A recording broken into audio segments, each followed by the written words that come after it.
दोस्तों, क्या हुआ अगर आपको पता चले कि एक 5 स्टार होटल को उसकी जगह से हटाकर किसी दूसरी जगह ले जाकर शिफ्ट कर दिया गया हो? तो आप क्या कहेंगे?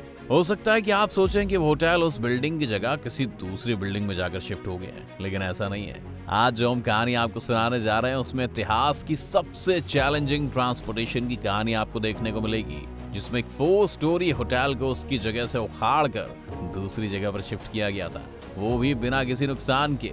ये कहानी अपने आप में अद्भुत इंजीनियरिंग का नमूना है, जिसे एक वक्त में पूरे अमेरिका को टीवी पर लाइव दिखाया गया था। कैलिफोर्निया के शहर सैन होजे में 1911 में एक होटल बनता है जिसका नाम होता है होटल मोंटगोमरी, जिसे थॉमस एस मोंटगोमरी ने बनाया था।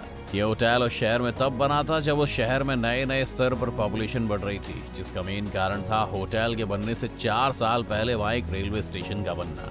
इस रेलवे स्टेशन के बन जाने के बाद इस शहर में बड़ी संख्या में लोग आने जाने लगे। लोगों के आने जाने की वजह से इस शहर में एक होटल की जरूरत साफ साफ दिखाई दे रही थी। इसी वजह से साल 1911 में इस होटल का निर्माण किया गया, जिसकी सबसे बड़ी खासियत ये थी कि उस जमाने में बनने के बाद भी ये होटल सबसे लेटेस्ट टेक्निक से बना था, यानी कि पूरा होटल कंक्रीट और स्टील से बनाया गया था।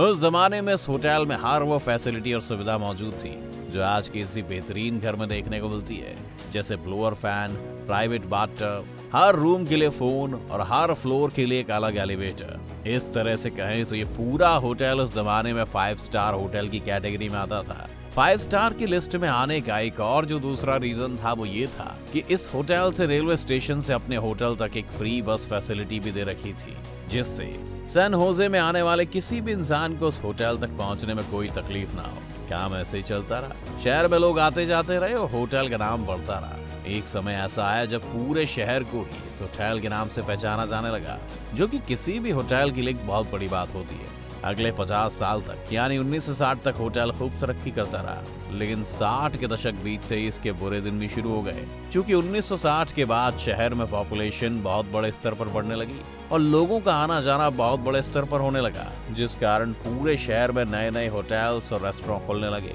जो कि इस होटल से काफी बड़े और नई टेक्नोलॉजी से युक्त थे। और साथ ही साथ पुराने स्ट्रक्चर डिजाइन की वजह से बढ़ते होटलों के कंपटीशन में होटल मोंटगोमरी पिछड़ने लगा और लोग उस होटल में जाना लगभग बंद कर चुके थे, जिस कारण कस्टमर की कमी देखते हुए यह तय किया गया कि इस होटल को बंद कर दिया जाएगा। जिस मामले में आगे के फैसले लिए जाने बाकी थे, अब फिर आया 80 से 90 का समय, जिसमें सिचुएशन कुछ ऐसी हो गई कि पूरे शहर में अब एक भी नए होटल या रेस्टोरेंट बनाने के लिए कोई जमीन खाली नहीं रह गई।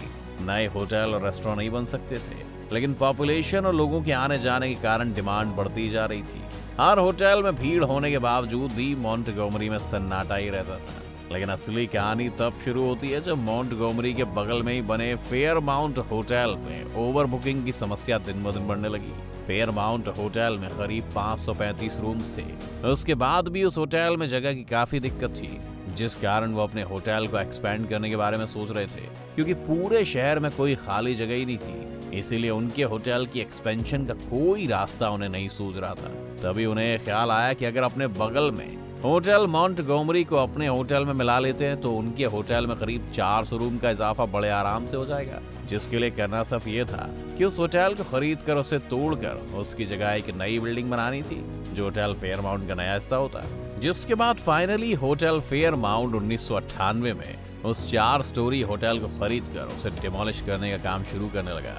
लेकिन जैसी बात शहर में पहुंची कि होटल मोंटगोमरी को तोड़कर नया होटल बनने जा रहा है, वैसे ही शहर के कई लोग इकट्ठा होकर इस बात का विरोध करने लगे, जिस कारण डिमोलिशिंग का काम पर रोक लग गई। क्योंकि होटल फेयरमाउंट भी अपनी जगह पर सही था और प्रॉपर्टी उसकी थी, इसीलिए इस होटल को डिमोलिश तो होना ही था। लेकिन इसी बीच उस शहर में मेयर के चुनाव होने वाले थे, जिसमें रॉन गोंजाल्स नाम के एक शख्स मेयर के पद के लिए खड़े थे।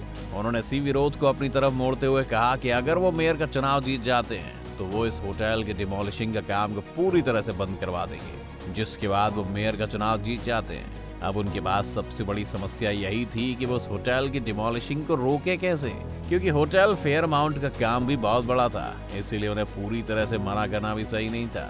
मेयर ने इसके लिए कोई बीच का रास्ता निकालने को कहा, जिसके लिए कई लोगों और कंपनियों से बात चली भी, लेकिन कुछ बात नहीं बनी। फाइनली कंपनी ने सुझाव दिया कि क्यों ना पूरे होटल को वहां से उठाकर किसी दूसरी जगह शिफ्ट कर दिया जाए। उस समय बात सुनने में काफी मजाकिया लग रही थी, लेकिन मेयर को ये बात काफी इंटरेस्टिंग लगी, जिसके बाद उसने होटल को उसी जगह से उखाड़कर दूसरी जगह शिफ्ट करने के लिए एक प्रॉपर एक्सपर्ट्स की टीम बनवाई और इस काम को अंजाम देने के लिए करीब 93 करोड़ रुपए का बजट दिया। अब इस होटल को मूव करने का काम शुरू हो गया था। शुरुआती रिसर्च में ये भी पता चला कि होटल का लगभग वजन 4500 टन है, क्योंकि ऐसी किसी बिल्डिंग को मूव करने का काम पहली बार दुनिया में किया जा रहा था। इसीलिए अपने आप में एक हिस्टोरिकल टास्क होने वाला था। अब ये तो तय हो गया कि होटल को उखाड़ कर दूसरी जगह ले जाना है, लेकिन यहाँ दूसरी समस्या ये है कि आखिर वो दूसरी कौन सी जगह होगी जहाँ इस होटल के बराबर खाली जमीन होगी और इस होटल को वहां रख दिया जाएगा। किस्मत से होटल के 180 फीट दूर ही सरकारी जमीन खाली थी, जिसकी नाप चौक से ये पता चला कि बस होटल के स्ट्रक्चर के बिल्कुल बराबर की जमीन है।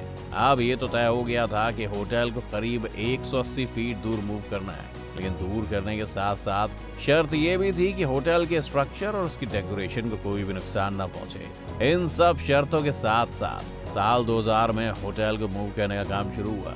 सबसे पहले सारी फैंसी सीलिंग्स को उतार कर एक जगह रिजर्व यानी सुरक्षित रखा गया। उसके साथ ही साथ होटल में लगे हिस्टोरिक टाइल को भी ऐसे स्क्वायर शेप में काटा गया कि उसे दोबारा लगाने में कोई दिक्कत ना हो। सारे लकड़ी के काम को भी उतारकर सुरक्षित रख लिया गया। जब सारे एंटीक आइटम्स को एक से एक जगह रख दिया गया, तब जाकर होटल के मेन स्ट्रक्चर पर काम शुरू हुआ। इसके बाद कुछ समय तक रिसर्च हुई और रिसर्च में जो भी चीजें आगे के लिए की जानी थी उसे पहले ही तय कर लिया गया, जिसके बाद बिल्डिंग की गैस सप्लाई को नीचे से काट कर हटा दिया गया। दोस्तों, ये बात बहुत आम है कि किसी भी बिल्डिंग को बनाने से पहले उसकी नींव यानी फाउंडेशन बनाई जाती है, लेकिन यहाँ सिचुएशन बिल्कुल उल्टी थी। यहाँ पूरा स्ट्रक्चर पहले ही तैयार था, अब सिर्फ उसके लिए एक मजबूत नींव की जरूरत थी, जिसमें दिक्कत ये थी कि अगर बनी हुई नींव बिल्डिंग के स्ट्रक्चर से जरा भी अलग होगी तो पूरी मेहनत को खराब कर सकती है। खैर, नींव तैयार हो चुकी थी, अब बस बाकी था बिल्डिंग के स्ट्रक्चर को 180 फीट दूर मूव करना। एक जगह से दूसरी जगह ले जाने के लिए उस बिल्डिंग को पूरा लोड उठाया जाना जरूरी था, जिसके लिए 8 स्पेशल कंप्यूटराइज्ड जैक्स मंगवाए गए, जिनके नीचे पहिए भी लगे हुए थे। शुरुआत में इंजेक्शन उस होटल की बिल्डिंग के ग्राउंड फ्लोर पर ऐसे एडजस्ट किया गया कि पूरी बिल्डिंग का 80% वजन जैक्स पर आ गया। इसके बाद बिल्डिंग्स के सारे पिलर्स को काट कर अलग कर दिया गया और ऐसा करते पूरी बिल्डिंग का 100% वेट जैक्स पर आ गया। धीरे धीरे इन जैक्स को आगे बढ़ाया गया और ऐसा होते हुए इस पूरे काम को पूरा शहर टीवी पर लाइव देख रहा था। जैसे ये जैक स्ट्रक्चर को लेकर उसकी नींव तक पहुंचे और उसे वहां उतार दिया, वैसे ही जो लोग वहां जमा थे खुश होकर तालियां बजाने लगे। होटल के सेट हो जाने के बाद करीब 2 सालों तक उसका रेनोवेशन चलता रहा और 2 सालों बाद उस होटल को फिर से रीओपन किया गया। आज भी वो होटल सैन होजे में मौजूद है और बहुत बेहतरीन तरीके से लोगों को अपनी सेवा देता रहा है। आपको ये अद्भुत कारनामा कैसा लगा दोस्तों, हमें कमेंट करके जरूर बताएं। साथ ही वीडियो को लाइक और शेयर करना ना भूलें और हमारे चैनल को भी सब्सक्राइब कर लें।